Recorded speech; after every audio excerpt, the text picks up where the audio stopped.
I'm beginning the webinar.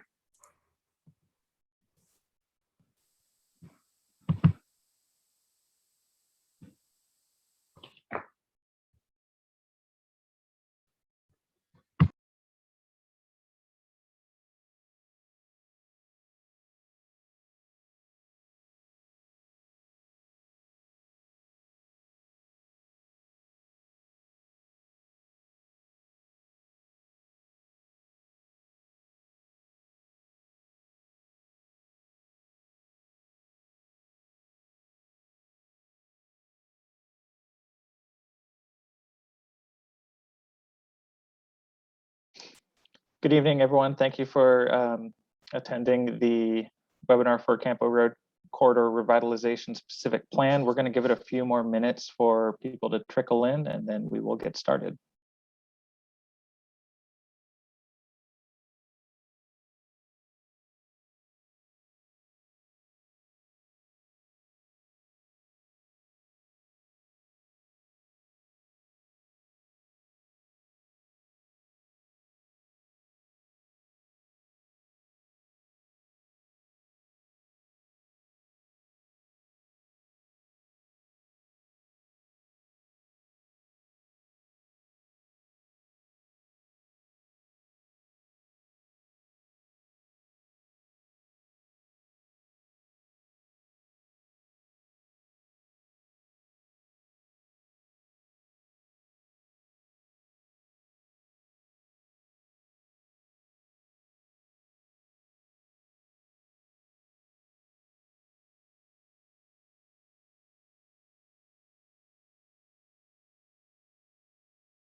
For anyone who's just joined us in the last couple of minutes, we're going to give it probably until about 6:05 until we get started, just to make sure we have everyone here that wants to attend.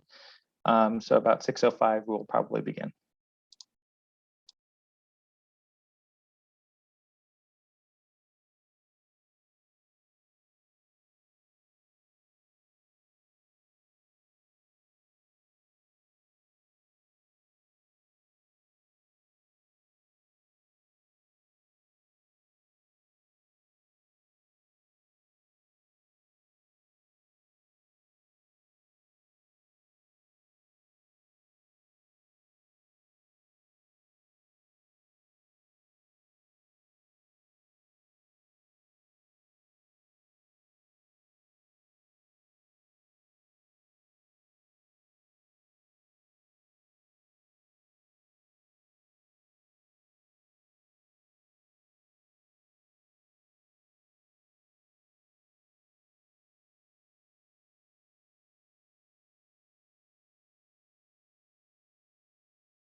Okay, hello everyone. Thank you for joining us tonight. This is the virtual public webinar for the Campo Road Corridor Revitalization Specific Plan. My name is Mike Madrid with the County of San Diego, and along with me tonight, also from the County of San Diego, we have Tara Lieberman, Rob Eford, and Josh Menviel. We're also joined by our consultants from Michael Baker International, Surabhi Barbaya, Dan Wary, Steve Ragg, and Shannon Liska, as well as Susan Harden with Circle Point. And tonight, what we're going to be presenting is on the county's efforts to develop a specific plan for the Campo Road corridor within the Casa de Oro area. So with that being said, I will hand it off to Susan and she'll take it away. Great. Well, good evening, everybody, and thank you for joining us this evening. I am Susan Harden, and I'll be moderating tonight's workshop. Just to note that the presentation is going to be recorded this evening and will be available on the county's website within about a week or so. So we'll make sure that that's available to everyone. Because of the format being a webinar, all of your cameras are off and your microphones are muted. However, there is a Q&A box at the bottom of your screen, and I'll share a picture of that in just a moment, but that's where we invite you to share questions and provide comments. We'll be trying to answer some of those questions as we go through the presentation tonight, but we'll also have a very large portion at the end of the presentation where we'll be answering more of those questions and addressing comments as well. All of the questions and comments that go into the Q&A box will also be part of the notes in the public record as well. And we really encourage as much feedback and interactivity as possible. On the bottom of the slide here, you can also see Michael's contact information for more information, or if you have questions after tonight's presentation, and that'll be pasted into the chat. You should, on the chat function, you'll be able to read things into the chat, but you won't be able to respond to the chat. So we want you to kind of focus on that Q&A rather than have both active. You'll just have one available so that you know just where to go rather than trying to figure out which one is which. So that is part of the kind of some of the housekeeping. Just a couple notes on the kind of the purpose and the format. One of our key objectives for tonight's presentation and workshop is to provide information. We want to share information about the specific plan that is currently out for public review, and make sure that everyone understands what it is about, what is it for, and what's in it, and how you can get involved in the process. It's also an opportunity, as I mentioned, to ask questions and to provide feedback on the draft plan. You'll be getting just some elements of that draft plan tonight, but it's also available for you to review in its entirety on the county's website as well.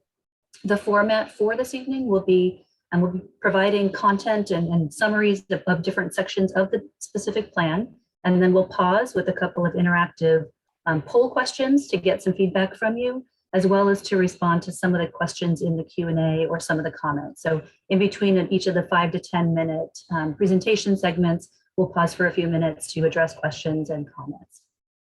Another objective of the evening's workshop is to ensure that we provide ways for you to stay engaged, and we'll share with that at the end of the workshop how you can continue to respond and get involved in the specific plan effort. So just to, if you haven't seen it on the bottom of your screen, if you look to the bottom, there is that Q&A letters with 2 little dialog boxes above it. If you click on that, it'll allow you to then type your question or comment into the screen, and that will come to all of the panelists. When we answer a question, if we answer it by typing, it'll be broadcast to everyone. Some of the questions we'll read out loud, and we'll answer answer them verbally, I should say, out loud. So we'll do a combination of those throughout the evening. And with that, and just to note, if you didn't, your screen doesn't look exactly like I just shared. Sometimes things look a little different on mobile devices versus different types of screens. So just try to find that little Q&A box with the 2 dialog boxes above it or below it. And with that, I will turn it over to Surabhi to start talking about the specific plan. Thank you, Susan. So with that, now we can jump into specific plan's purpose and the proposed changes to the Campo Road corridor. In short, what does the plan hope to achieve? Well, the Campo Road corridor revitalization specific plan is a community-based plan to improve public safety, quality of life, and diversity of building types along the Campo Road commercial corridor in Casa de Oro.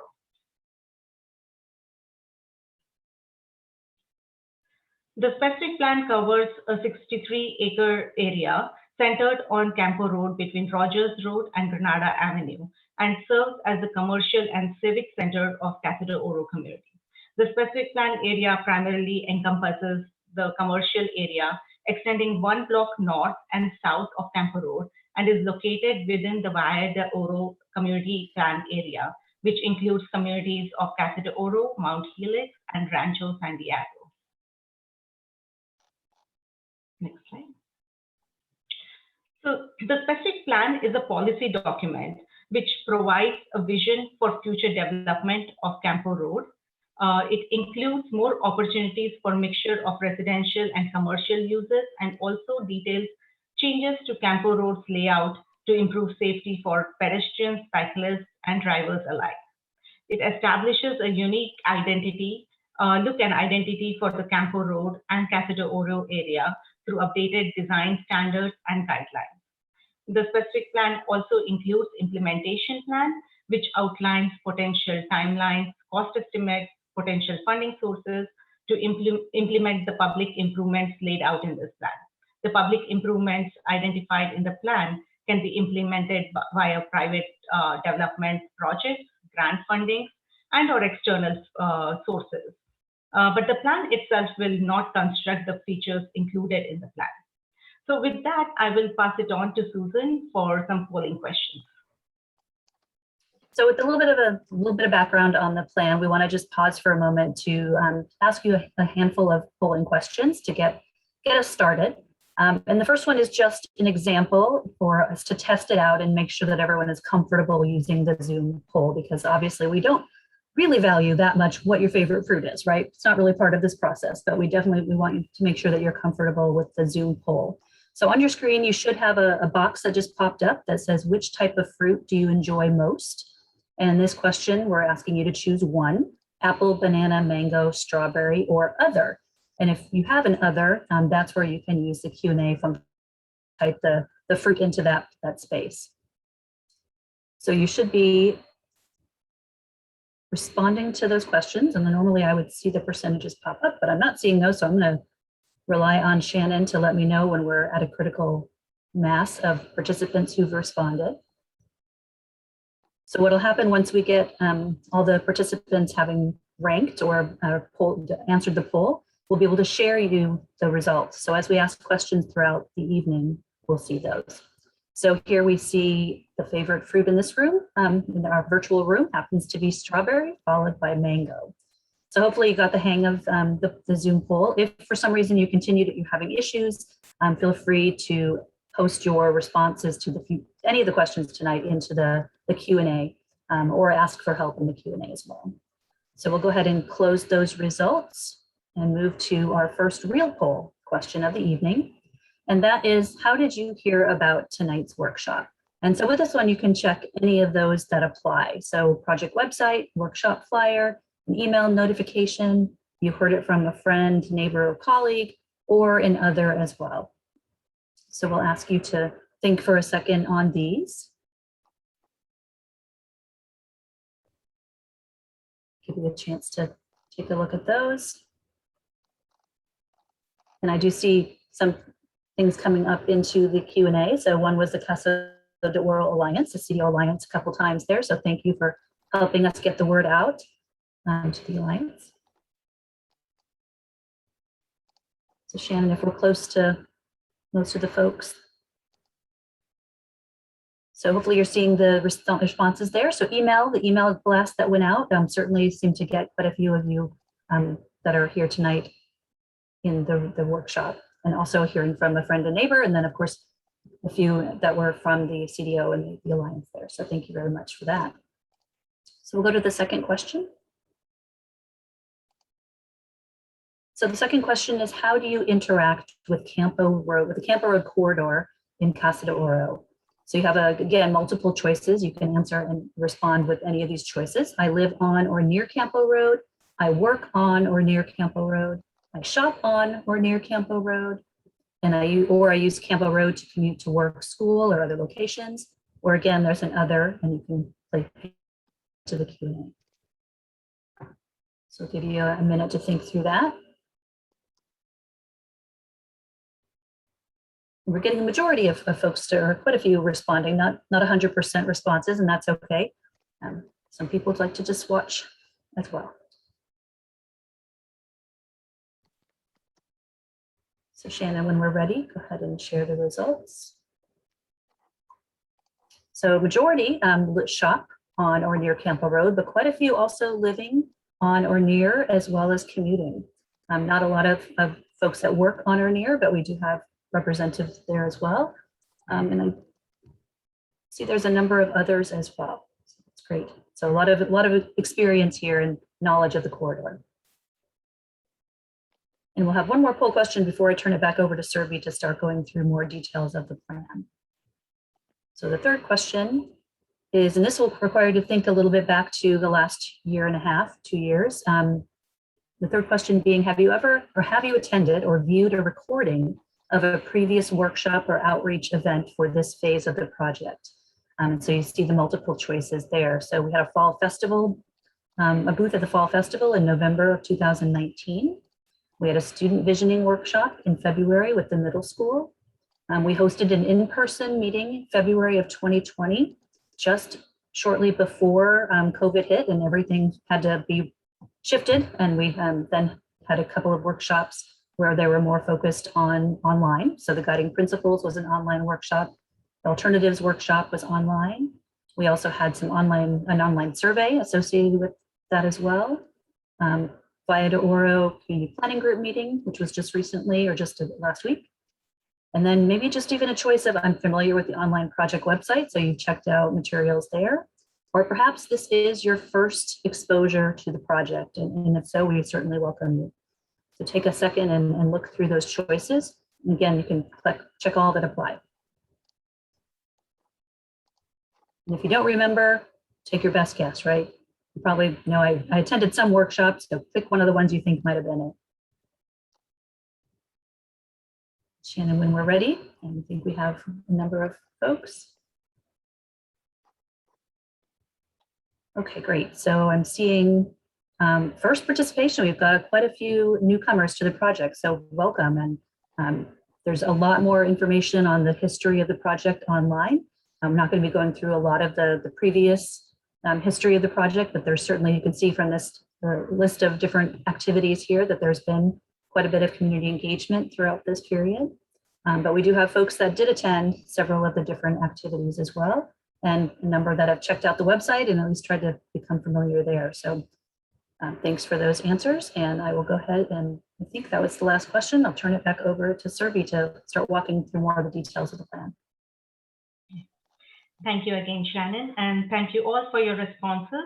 It's always helpful for us to know who is attending and generally how much of our audience already knows about this project and the area. To begin our discussion, we will begin reviewing feedback you all provided at our various visioning workshops at the start of this project and how that informed the vision statement in the specific plan.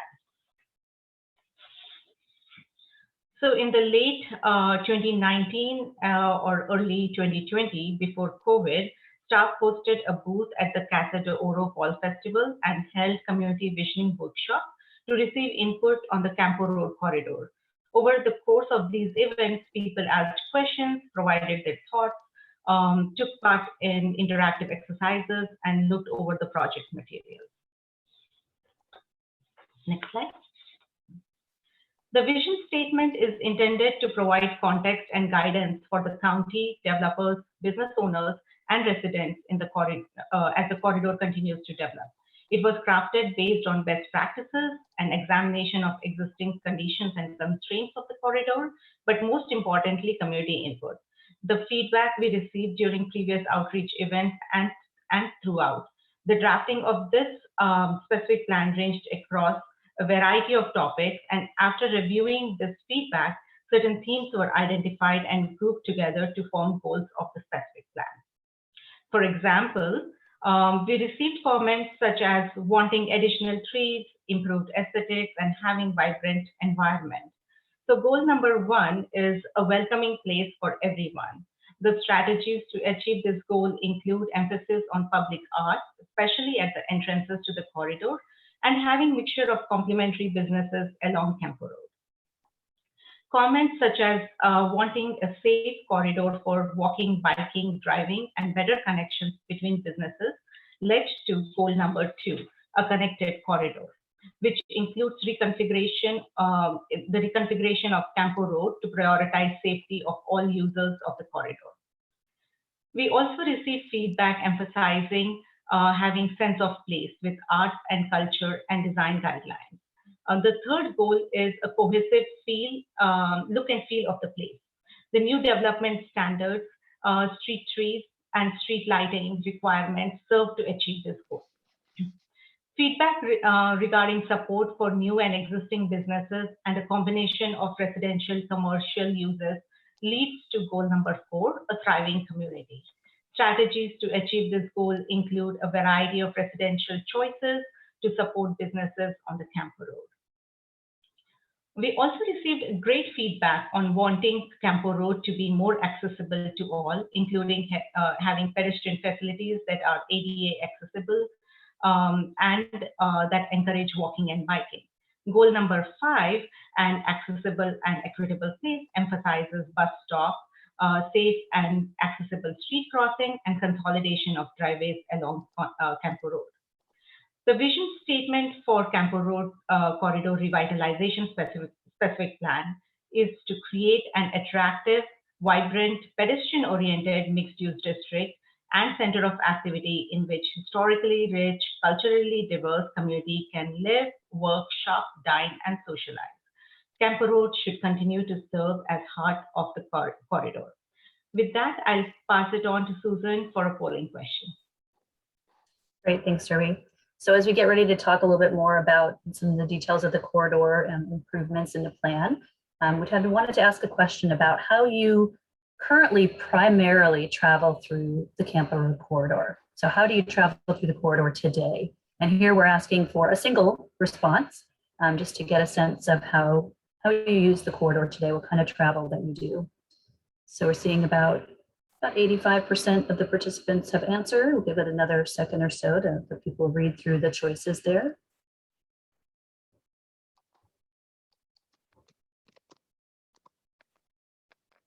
All right. Not seeing anyone else answer, but we've got a good number of people that have. So we'll go ahead and end the poll and share the results. And not surprising, primarily automobile is the source of riding there. Motorcycle was another that came up in the other category. So one of the, we have these other modes here, and the specific plan really is designed to try to encourage the use of more public transit, bicycle, and walking through the corridor. So with that, I will turn it over to Dan, who's going to start talking a little bit more about the road and the corridor improvements. Great, thanks, Susan. To continue our discussion, we will review the feedback regarding transportation along the corridor and the proposed improvements to safety on Campo Road. So here we have a photo of Campo Road facing west from North Bonita Street. Campo Road has 2 travel lanes in both directions with reversible turn lane in the middle. Both directions have a 5-foot striped bike lane and 6-foot attached sidewalks. The sidewalks are reduced to 3 feet in areas with bus stops, benches, and fire hydrants. Between Rogers Road and Granada Avenue, there are over 70 driveways on the north-south sides of Campo Road. On average, this is approximately 1 driveway every 50 feet. Of the 6 intersections between and including Rogers Road and Granada Avenue, 5 are signalized. One, Campo Road at North Cordoba Avenue, is a 2-way stop. The speed limit is 35 miles an hour. So during the previous workshops and events, much of the feedback we received regarding Campo Road was regarding the safety, not only for pedestrians, but also for cyclists and drivers as well. Comments received including the following: adding more opportunities to be able to cross Campo Road, specifically between Conrad and Bonita, calming traffic and slowing speeds on Campo Road, including more sidewalks, adding roundabouts to cut down on speeding and for a better look, reducing the number of driveways on Campo Road and interconnecting more of the parking lots, and improving the safety at intersections throughout the corridor. Also, as part of the data collection for this project, a parking assessment was completed to analyze how parking is utilized. Currently, there are almost 1,800 existing off-street parking spaces, accounting for over 500,000 square feet of space that's taken up by surface parking, or over 30% of the overall specific plan area. During peak hours of parking, only 46%, a little less, of these spaces were actually being used. Parking throughout the entire study area was analyzed. And on this slide is a map of the surface parking areas in the study area west of Bonita. So you see all those blue areas. Those were the actual parking fields that were surveyed. Here's another view of Campo Road. This time we're facing east from North Cordova Avenue. Dan, Again, you can say, okay. Sorry to interrupt you, but you might want to turn your camera on. I had it on. I guess it was slow and I must have turned it off. I'll be right back. There we go. Okay. Had a slow reaction, so I clicked it twice. I apologize, everybody. So again, here's the view looking east, and again, you see the same configuration with attached sidewalks, striped bike lanes, reversible turn lane in the middle. There are 2 travel lanes in each direction. You note that there's no on-street parking. And the other thing that's notable here is the similar pattern of extensive driveways. So in this 350-foot section, we have 9 separate driveways, which is a lot. These numerous driveways give drivers the ability to turn directly into the parking lot where their destination is. However, the constant slowing, stopping, turning, and merging at these driveways cause an increase in the likelihood of vehicular accidents and pedestrian driver conflicts along Campo Road. There are also 2 bus stops on this block where the benches take up most of the sidewalk. Buses can only stop in the outside travel lane, which adds to potential conflicts along Campo Road as well. Oops. So this slide illustrates the proposed road. Oops, sorry, there you go. This slide illustrates the proposed road configuration and features for the same area, and typical of the area between Conrad and Granada. The specific plan proposes a roadway system that supports and connects the current road and future land uses in the corridor, while still maintaining the same estimated travel time from one end to the other. Safety, comfort, travel time, and universal equitable access can be prioritized with better use and reconfiguration of the roadway. One of the most significant features of the specific plan is the utilization of the outside vehicle lane for wider buffered bike lanes, on-street parking, landscaping, and wider sidewalks. Traffic assessments and forecasts indicate that 2 lanes on Campo Road are adequate to accommodate the existing and proposed trips through the corridor from Granada to Conrad. The concept also proposes the extension of curb lines or bump outs at the corners. These bump outs shorten pedestrian crossing distances, add room for street trees, also room for crossing beacons, landscaping, bus stops, and help designate and protect on-street parking. Reconfiguring intersections to prioritize safety while maintaining the flow of traffic is an important aspect of this specific plan. The plan proposes roundabouts at 4 intersections and modified left turn movements at 2 intersections along Campo Road. There are several benefits to using roundabouts, including a smoother flow of traffic, as well as reductions in conflicts, speed, and noise, or reduced noise levels.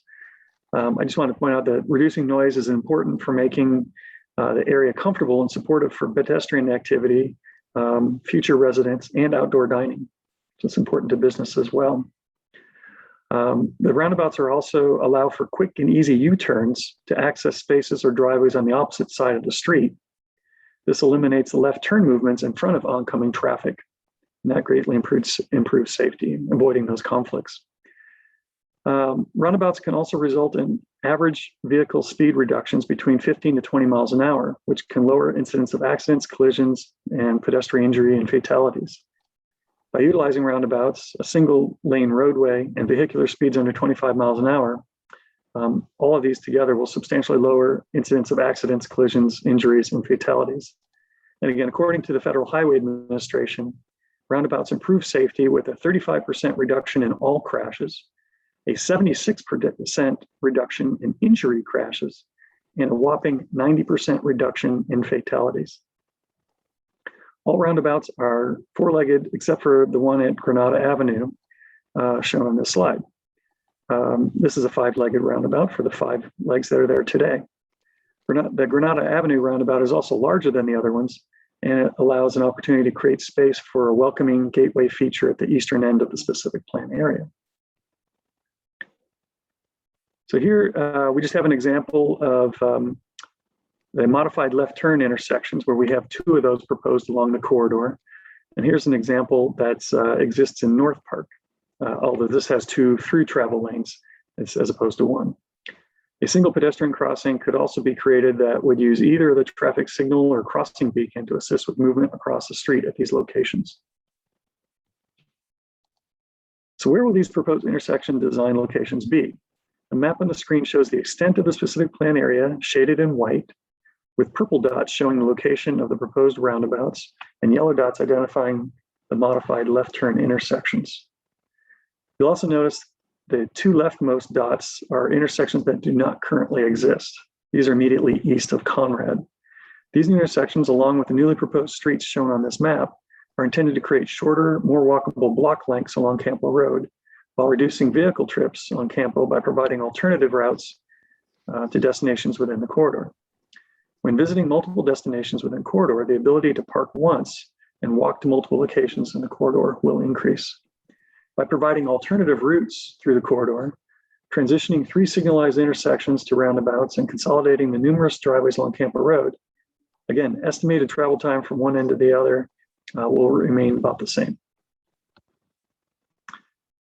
So these strategies are not proposed for the entire specific plan area. You can see with this black arrow, these configurations are primarily located between Conrad and Granada.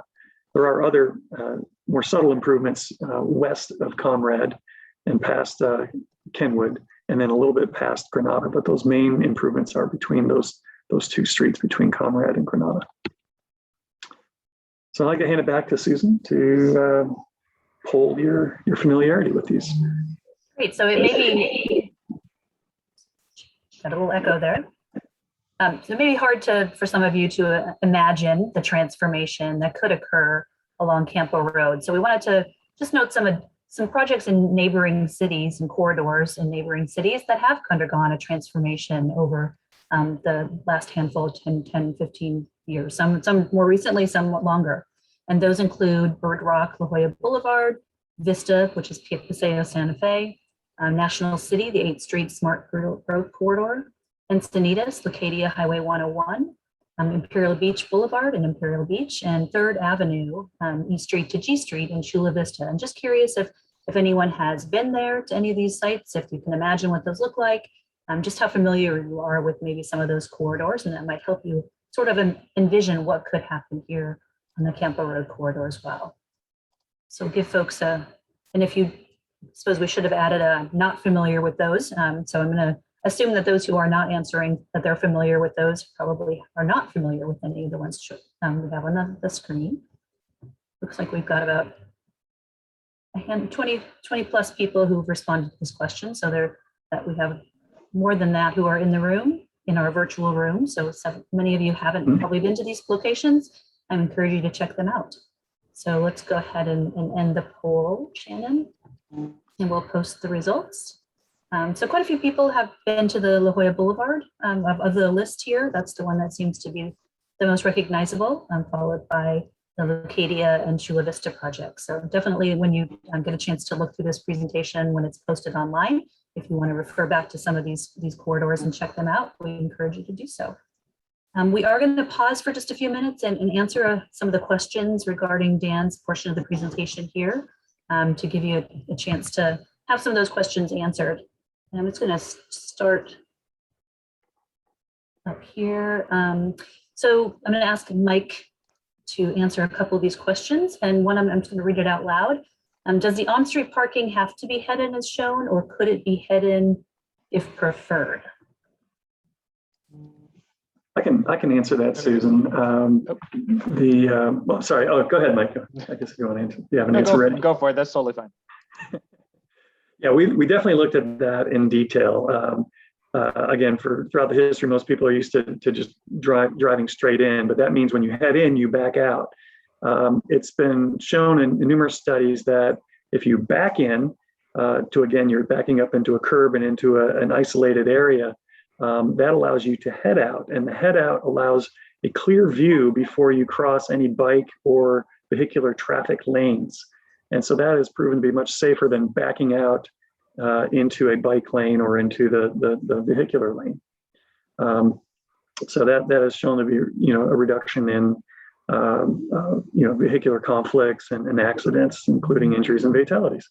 One of the other advantages is that when you're loading or unloading passengers or even the trunk of a vehicle, it's toward the sidewalk. And if your doors are open, that also, keeps small kids from running out into traffic between the sidewalk and the travel lanes. So there are some real advantages.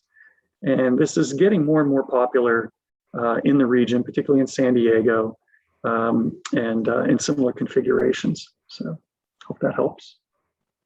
Great, and there was also a question, I think it echoes when you're there, Dan. There's also a question on, is there any data on how many accidents occur on this road? I was going to have Serbi respond to that one. Yeah, so we don't have hard numbers. Dan, correct me if I'm wrong, but I don't think we have hard numbers on how many accidents have occurred along this road. But there are definitely a lot of safety issues on the road, especially for pedestrians. The way the road is designed, the traffic speeds through it, and also it's difficult for pedestrians to navigate the street. So, so that's why the safety of this road, addressing that is very important. Yeah, there's definitely accidents that occur on a regular basis there. They are recorded. I don't remember the numbers offhand. I think there was, for a period that we looked at, probably over a 10-year period, I think there was at least one fatality in this corridor. I know there's been some significant damage. In fact, one of the days we were out there walking, there was a side, a T-bone situation where somebody pulled out and somebody else, caught them right in the side there. And again, it was part of the problem there was there were multiple turning movements. And so somebody's looking one way, they decide to go. And then as soon as they go, they turn around, somebody's pulled out in front of them in the other direction. We can get traffic accident data later if needed. So another couple of questions before we move on. Another one, Dan, maybe you could address this one, is why not use a roundabout at Kenwood and Campo? Yeah, that's something we definitely had hoped for early on. The complication there is that it's really not one intersection, it's two intersections at Campo and Conrad and Campo and Kenwood, and they really are so close together, they function as one. And it really wasn't possible to do a roundabout there. So there are some planned improvements there to improve the landscaping and islands and pedestrian crossings there. There's a kind of a transition between the 4 lanes west of Kenwood to what will be the single through lane as you head east of Conrad. But again, a roundabout really just wasn't possible. It just didn't work there. It does turn out that combined intersection actually operates quite well. It's pretty darn efficient. Great, and there's a couple questions that were answered in the Q&A, but I thought, Mike, maybe you could answer those verbally as well in this case. So can you clarify if the noted improvements are within the public right-of-way, or will they infringe on private property?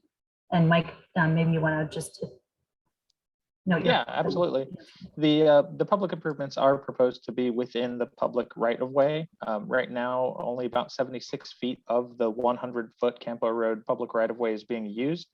This plan is looking to utilize the other 24 feet and utilize the full 100 feet of the public right-of-way, but not on private property in terms of public improvements. And then also another question regarding private development. So would private development be able to use the on-street parking as part of their required business parking? Yes, and that's part of the update to the parking standards, that they would be able to utilize the spaces that are immediately adjacent to the private development. So if there were 3 spaces out front on the street, they would be able to count that toward their parking space requirement for the development. Terrific. So as we noted, we are going to get back to more questions at the end of the presentation, but we're going to go ahead and the next section. So Dan, if you want to continue presenting. Great. Let's get the slides going. Okay, so to continue, now we're going to look at the envisioned identity for Campo Road and how different policies and standards help to achieve this vision.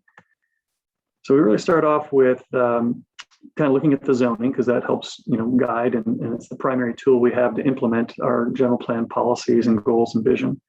And what we note here on this top graphic under the current general plan, you see that the entire corridor there outlined in kind of a red dash is almost all pink.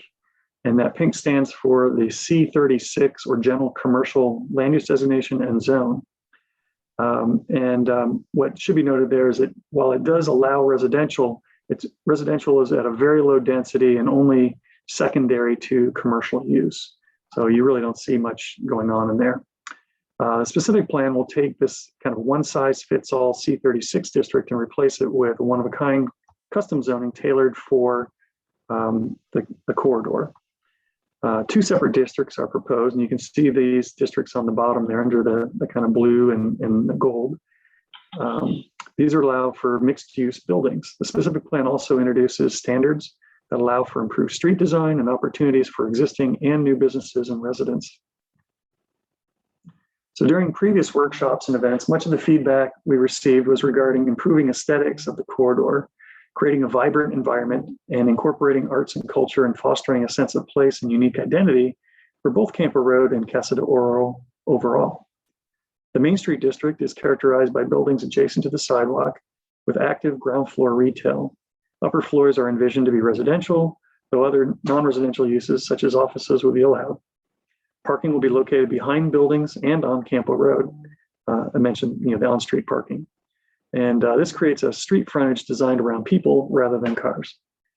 The Gateway District consists of parcels at the major entrances to the corridor at the intersections of Campo Road with Kenwood Drive and Granada Avenue.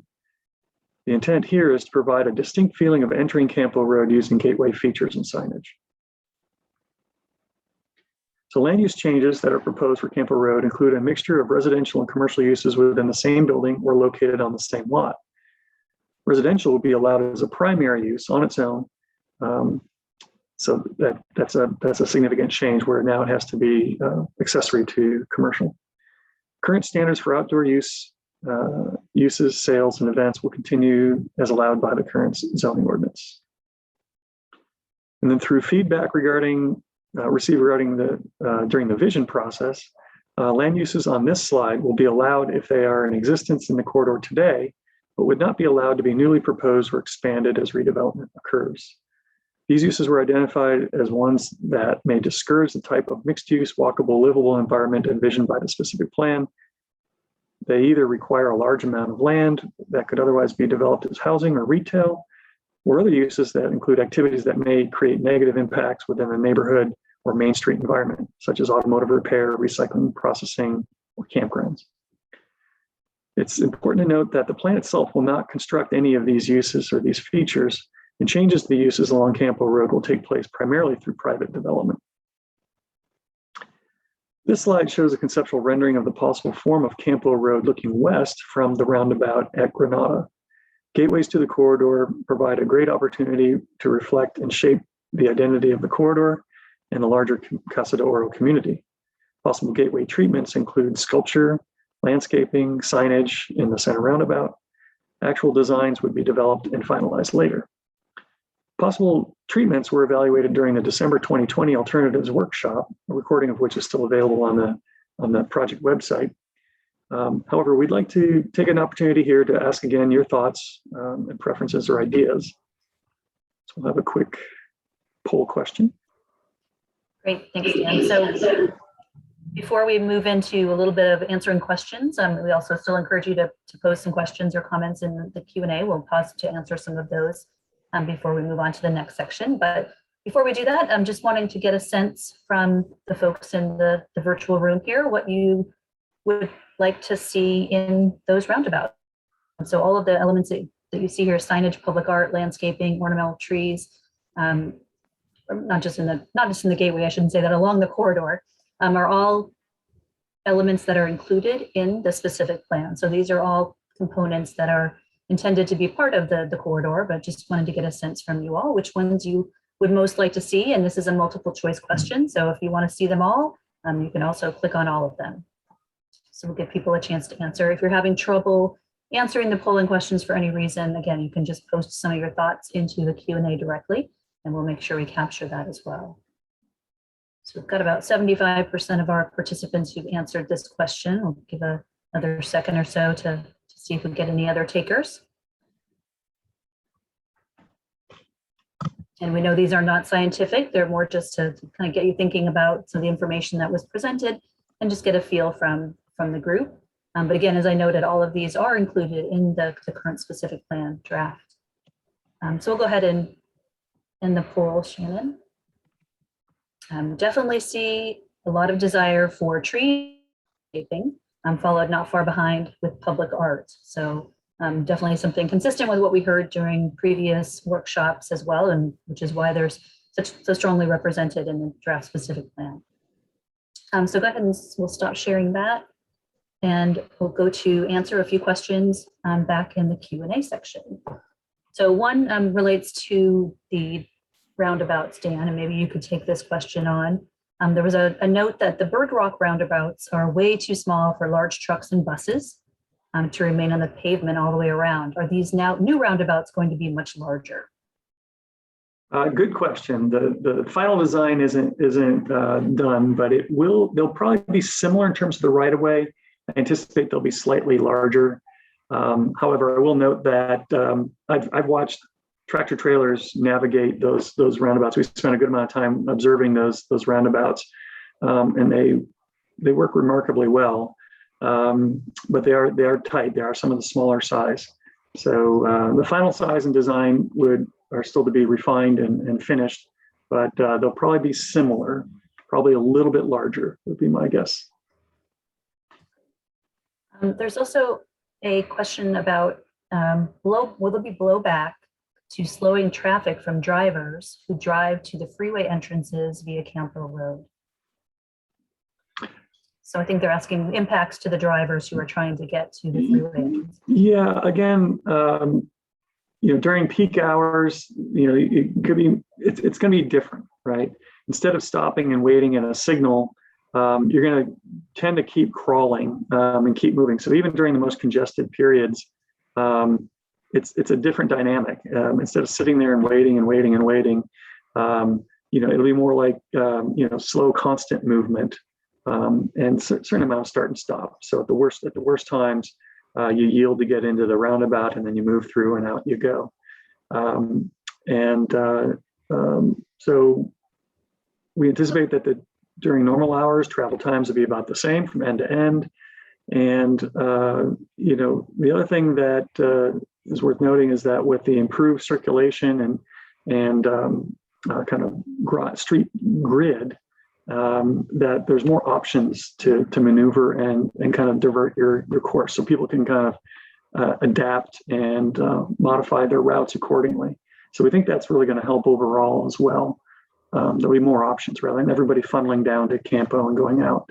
And as you know, when people adapt, they see it gets busy at one end, they can go to the other route. So they can take Campo out to 94 instead of Kenwood out to 94, and navigate accordingly. So there is another question about the roundabouts. Would roundabouts work if Campo Road had more than one lane in each direction? You can, but you then have to probably go with a multi-lane roundabout, and otherwise you'd be constantly kind of merging into a single lane roundabout. So you need to match the roundabout lanes with the number of feeder lanes into them. So generally, if you have 2 lanes entering, you'd have a 2-lane roundabout instead of a single lane roundabout. Those take up a lot more space. So probably would not use roundabouts if we had multiple lanes in each direction. Yeah. Okay.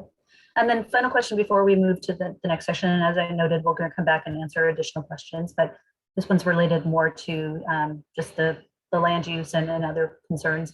Homeless people currently use the alleyways in the space between buildings for sleeping and toilet facilities. How will this new plan deal with the homeless population? And I think I'll ask Mike to maybe take a stab at that one. Yeah, absolutely. In terms of people experiencing homelessness, the specific plan lays out a different pattern of development within the Campo Road corridor. In addition, with a lot of different development standards being I guess more, the development is placed closer to the road. And so what happens when there's a maximum front setback, when the buildings are built closer to Campo Road, not only the building height, but where the location of the building is would lend itself to a safer streetscape. You have more residences directly looking down at Campo Road. Additionally, there aren't really any alleyways that are prescribed in the specific plan as well. There are a lot of different design features within the specific plan that help with visibility down the corridor as well. So not only having these roundabouts and these modified left turn lanes opening up the corridor, but also having the structures and the street lights and the landscaping all kind of hugging Campo Road, giving a lot of visibility on the street by either residents or the new visitors who will be visiting the new businesses on Campo Road, new restaurants and things like that. So there's going to be a lot more activity. Having more pedestrian-oriented activities on Campo Road would just lend itself to having more people walking around and having that safer visibility by just the general public around. And Mike, maybe I'll have you answer one more question before we move to the next section. There's a question about Spring Valley Academy, and will there be a coordination with Spring Valley Academy to handle traffic for parents picking up students? Yeah, absolutely. We've been in close contact with Spring Valley Academy in terms of working with what their pickup and drop off even looks like, making sure that staff and our team is fully aware of the route that parents take and the route that Spring Valley Academy actually lays out for the parents to drive into the school and drop off their children and then use the same route to pick up as well. Both Spring Valley Academy and also the Santa Sofia Academy across the street on Conrad both utilize Conrad as an exit point. As Dan was going over in terms of where the road configuration will be taking place, the intersection at Conrad and Campo will retain the street light that's already there, the traffic light that's there, as well as the lanes exiting south. So there is part of the plan where there is parking proposed going northbound on Conrad, but the issue is where people leave the school and leave the church, they're headed south on Conrad. And so those are where the lanes are preserved, turning out toward Kenwood to get back to State Route 94. Those lanes are also preserved in terms of being able to move cars through that area without any too much backup for either school. Great, thank you. So I'll turn it back over to Surbi to talk a little bit about implementation, and then back to Mike for some next step, or to Dan for next steps. No, it's Mike for next step, sorry. Thank you. So lastly, let's review implementation of the specific plan. As mentioned before, the specific plan also includes an implementation plan. The implementation plan outlines potential timelines, management mechanisms, cost estimates, and potential funding sources to enact public improvements laid out in the plan. The public improvements identified in this plan can be implemented by private development projects, grant funding, and or some other external sources. But the plan itself will not construct the features included in the plan. Having this plan in place will better positions the corridor to apply for grants and external funding for public improvement. So in particular, SANDAG has historically offered two types of grants, one for planning and one for construction. The plan itself was funded by SANDAG planning grant, and having this plan in place will help Casa de Oro and county apply for future construction grants. County's planning and development services will continue to work with the community to track and potentially partner on future funding opportunities.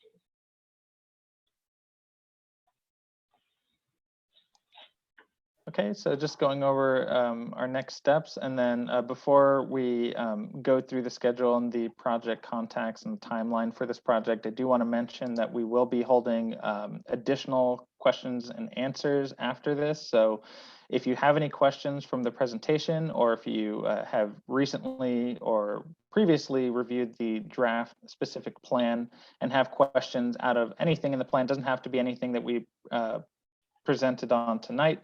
But if you have any other questions, please begin typing those questions into the Q&A box down at the bottom. I'm going to quickly go over the next steps in our process, and then we will get to answering as many questions as we could possibly answer. As you look at our tentative schedule, the public review period for the specific plan began on August 7th.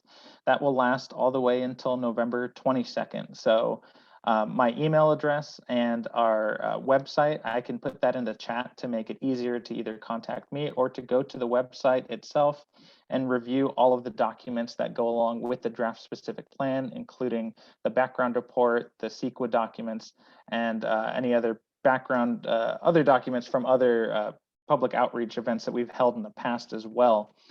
Moving through the timeline, we're doing ongoing community outreach. And again, if you have any other groups that would like to, or that you think would be interested in hearing the details of this plan, please go ahead and put that in the Q&A as well. Where we are right now is just before public review. That's another 2 weeks. And then looking at winter of 2022, we're looking at having a final draft ready to go to the Valle de Oro CPG for a vote. So that'll be a final draft, taking all of the comments that we're getting, not only previously in the process, but during this public review period as well, making sure that we get as many comments as we can to see what we can integrate into the plan. And then moving past that, going to the Planning Commission in spring of 2022 and summer of 2022, having our Board of Supervisors hearing for adoption. Just one more time, I'm going to go through the project team and then we'll start getting to those questions. My name is Mike Madrid. I'm the project manager for this specific plan. We also have Josh Menviel here with and Tara Lieberman as well. Again, you can reach out to me via email at michael.madrid@sdcounty.ca.gov or by phone.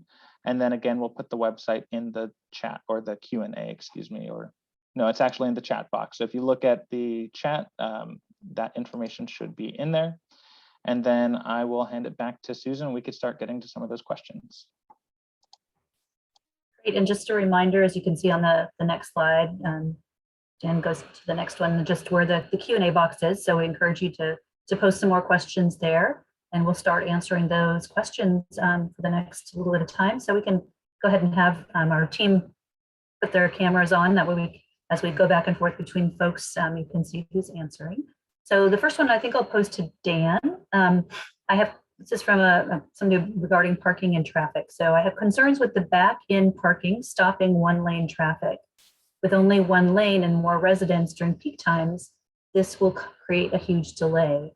I don't believe the travel times will be the same. It will definitely take longer to navigate through the corridor. Is that something, Dan, you might be able to respond to? Sure, yeah, and I'll say I can't turn my video back on because the host has disabled me, so that's must be something I looked at. Anyway, in terms of delays, it's going to be different, as I mentioned before. So rather than kind of reaching peak speeds of 40 or 50 miles an hour, this is going to be kind of constant and slow travel through the corridor. And if anybody wants to try it out, probably the Bird Rock area is a good test. It's about a little less than a mile long. It's a little longer than this. But has, again, 5 or 6 roundabouts in sequence. And as noted before, they're fairly tight and narrow. And some people do kind of get up a little more speed between the roundabouts. But in general, people learn pretty quickly that it's all, if you just kind of roll through at a constant speed, it's much easier. And again, it carries about the same ADT or a little bit more than Campo Road does today. Now, peak hours and everything, they all vary a little bit. So it's not perfectly apples to apples, but it does operate quite well. And without significant, delays during the peak hours. So I think that hopefully helps answer the question. I'm looking for the question. I think there was multiple parts to that. So maybe if you can ask again, Susan. Sure, it was regarding the delay caused by back-in parking. Oh, right. I'm sorry about that. Yeah, so in terms of configuration, the one thing we didn't get into great detail, let's see if I can pull up that slide and get a little closer. Okay, how about this one here? Here we go. So if what you can see here is that there's actually a fairly wide travel lane. That's what's kind of shown in A there. There is a median here that prevents kind of left turns across and into oncoming traffic. But then we have this large buffered bike lane in D here. And you can actually see in the drawing that, or in the schematic, where there's a little, looks like a mini kind of either heading out or backing into that diagonal space. And so this is designed to do is allow room for through traffic to continue. So if somebody's going to go into a parking spot, they kind of temporarily pull over and share that buffered bike lane, and then back and navigate into the space. And likewise, they can pull out and across and into the oncoming traffic when they leave. So there's plenty of room there to maintain. So we've got actually about 20 feet actually between the center median curb and the parking space, which is plenty of room to make sure that we can get emergency vehicles through there, continue the regular traffic through. So again, the pattern would be as you see that you want to enter the parking, you'd slide a little bit to your right, make sure that the path is clear, signal, and then back into the parking space. And you're out of the main flow. So it should flow quite well. There's several areas like this, and again, they're becoming more popular, and we're getting more and more evidence and data that they work quite well. Thanks, Dan. So there was a question that we answered in the answer questions, but I think it's worth answering that one live too, and that was regarding the height limit for the buildings or the heights of the uses. And Mike, maybe you could address that one. Yeah, absolutely. Did we answer? We typed in an answer for that. Typed in an answer, but I think it might be worth just making sure that one's. Yeah, absolutely. So for the height of the buildings along the corridor, there are maximum height limits for buildings. The development along Campo Road is anticipated to be between 2 and 4 stories in height throughout. In terms of a maximum limit, there are limits on 4 stories for the Main Street district and 3 for the Gateway district. Okay. A couple more questions for you, Mike. Will current buildings be required to be demolished in order to implement this plan? Will businesses be forcibly displaced?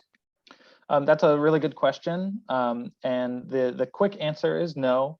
What the plan does, it provides a framework for future development along Campo Road. So as the street naturally redevelops, this plan will be implemented as time goes on. It won't be, okay, we have the money to now implement this plan, let's go in there and implement it. That's not how that would work. How that would work is as new projects are proposed to the county along Campo Road, the standards that those projects would be subject to would be the standards that are in this specific plan. So this specific plan is essentially overriding the zoning of Campo Road. Currently, it's most of it is zone C36.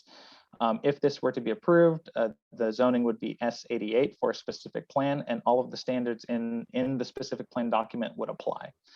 And so that's another good reason why we want people to go through this document, make sure the standards in terms of setbacks, building height, building facade, and pretty much everything else that goes along with development that's spelled out in this document is what the community wants to see, because these are the standards that will be in effect when projects come in. The next couple questions deal a little bit more with uses.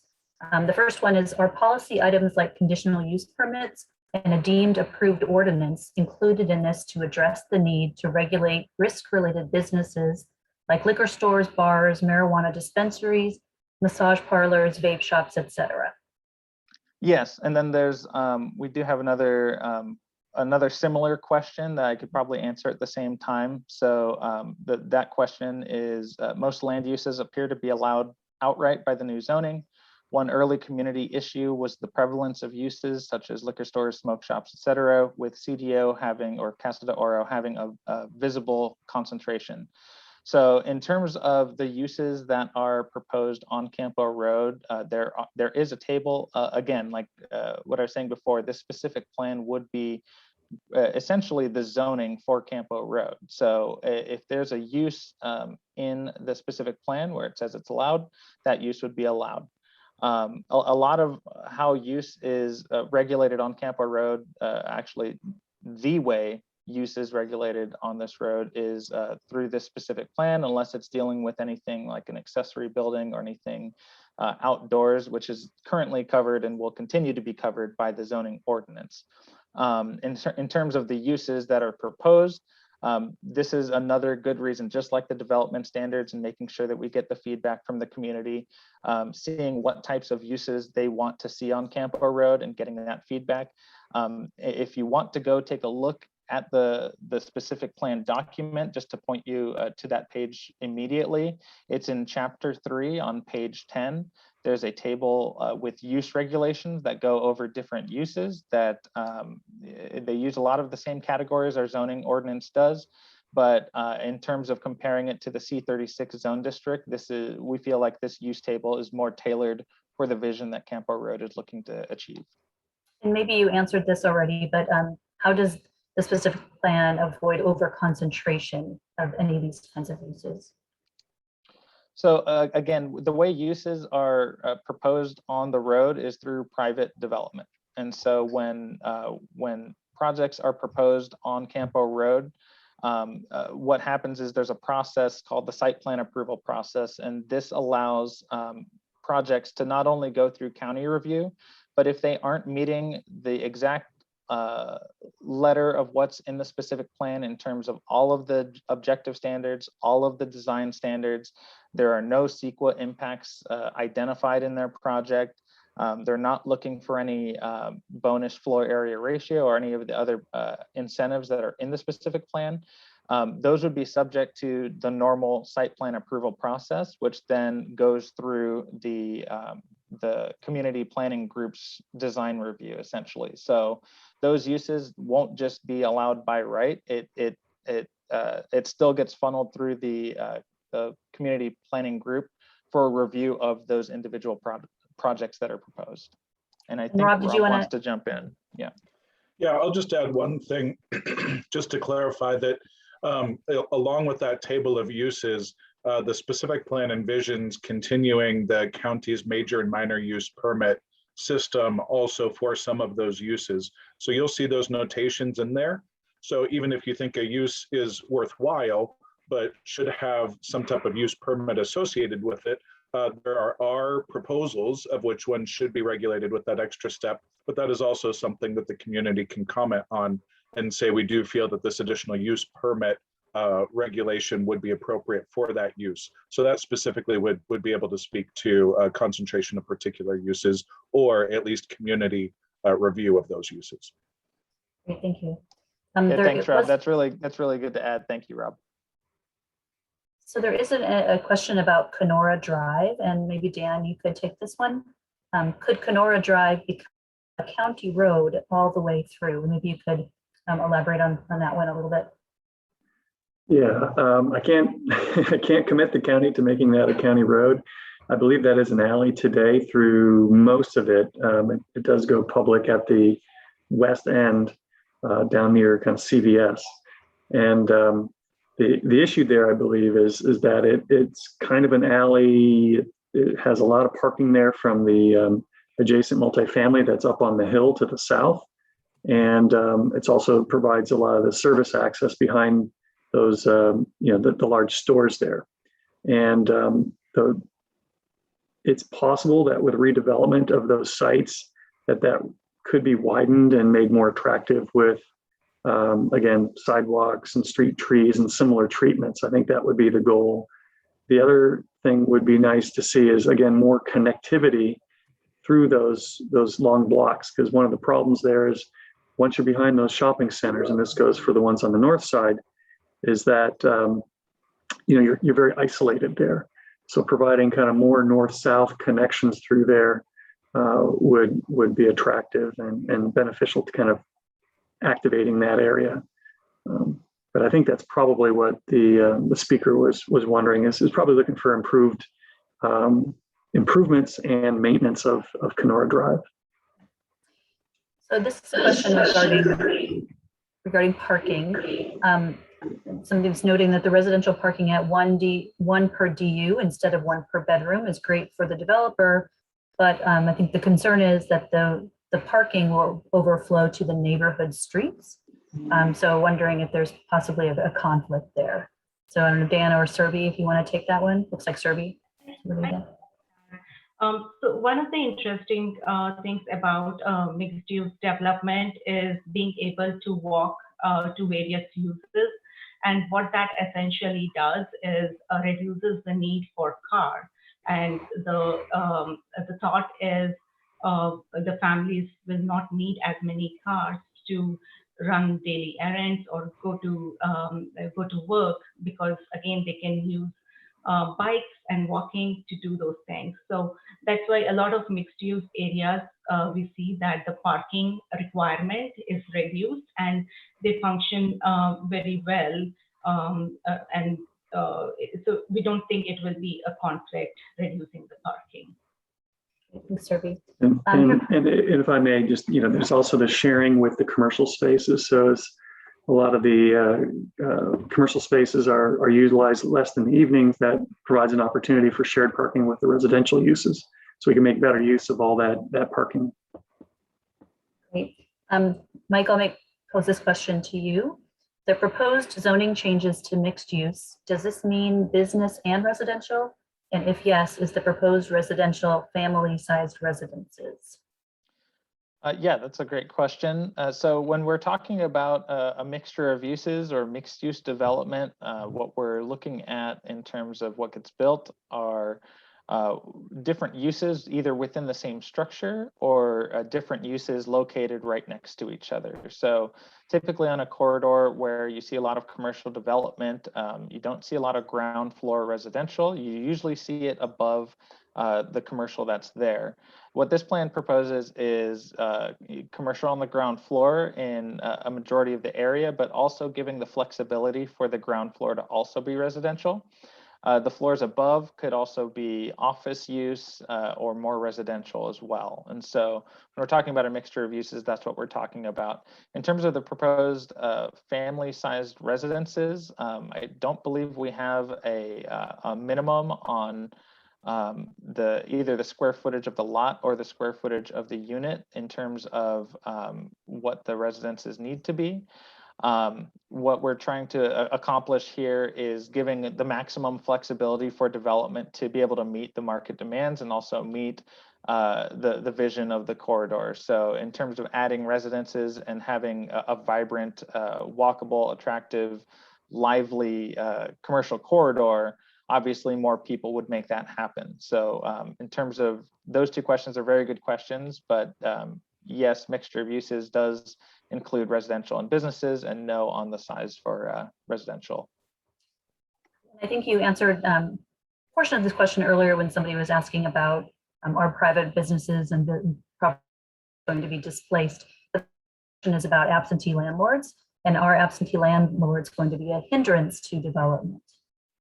So in terms of, let's just go over absentee landlords. So that's a term that's used, which means the owner of the property owns it, but does not actually use it. So if they own a commercial piece of property, they don't actually run the business, they rent it out to a business who then pays them rent. Or if they own an apartment building, they don't actually live in the apartments, they own the building and rent it out to different renters. So that's what an absentee landlord is. In terms of a hindrance to development, it would act just like any other development in terms of performance of either vacancy or rents that are going. So whichever one is winning that battle will determine what's going if it will be redeveloped or not. This kind of goes back to the question of, are we just going to come in and begin demolishing buildings to make this plan work? And that's not how the plan works at all. It relies a lot on private redevelopment of these properties in terms of just normal land transactions and normal development. But once those developments come in, they would then be subject to the development standards of Campo Road, which would bring them more in alignment with the other buildings around it. Great, thank you.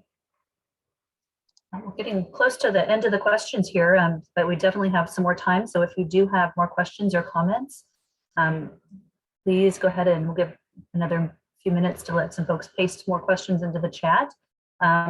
Definitely take a look at the questions that have been answered in writing as well. If you haven't been following along, or some of the questions were answered in writing and many were answered verbally as well. So I'm not seeing any new questions, but I'll give folks another minute or so. See, one other one just came up, so we'll go ahead and answer that, and then we can move into just a reminder again about some of the next steps and how to continue to get engaged. So this question looks to be pretty, got some specifics there. So I'll go ahead and read it out loud and also let Mike and Dan take a look at it as well. So the East Main Street District, and maybe Dan, you could even pull up the map. Sure. So East Main Street District has lots under 6,000 square feet. On-site parking is reduced by 50% and gets a 1.5 factor for on-street parking. Is the 25% reduction for mixed use small lot in addition to the 50%? Is the 25% reduction for mixed use shared in addition to the 25% and the 50? So there's a lot packed into that question, and maybe confusing for many of us who are listening, but maybe you can give a little thought to that one. That's a good question. And I think the intent there is that there's several different kind of parking reductions. That's the point that Roy is making. You're not going to get to the point where you have zero parking. So they're not totally cumulative. I think the idea is that they can get up to 50% reduction in most cases. There's some, like you mentioned, that lots that are small would be waived entirely. And then there's other examples too that maybe Roy didn't address, where that front yard parking, particularly in those areas east of Bonita, where you have that kind of odd dimension between the curb and the front of the buildings, those are allowed to be converted for use without any penalty. So there's a number of different overlaps there, but I think, Roy, the answer is you can't keep accumulating reductions to somehow, they're not all cumulative, is my point. So they're not cumulative is a short answer to that. Yeah. There was another question about negotiating the roundabouts, about tractor trailers, and I think that was the size of the roundabouts you addressed earlier, Dan. But yes, I'm just acknowledging that tractor trailers will be able to negotiate around the roundabouts. Just validating that that's accurate. And then there's a question about, is there an emphasis, or will there be an emphasis on affordable housing? And Mike, maybe you want to take that question. I think that question was just answered. It just lost it. It went off of my screen. So it went into the verbally answered, I think, or the written answer. Yeah, I think Tara might have. Yeah, I can jump in. Do you want to jump?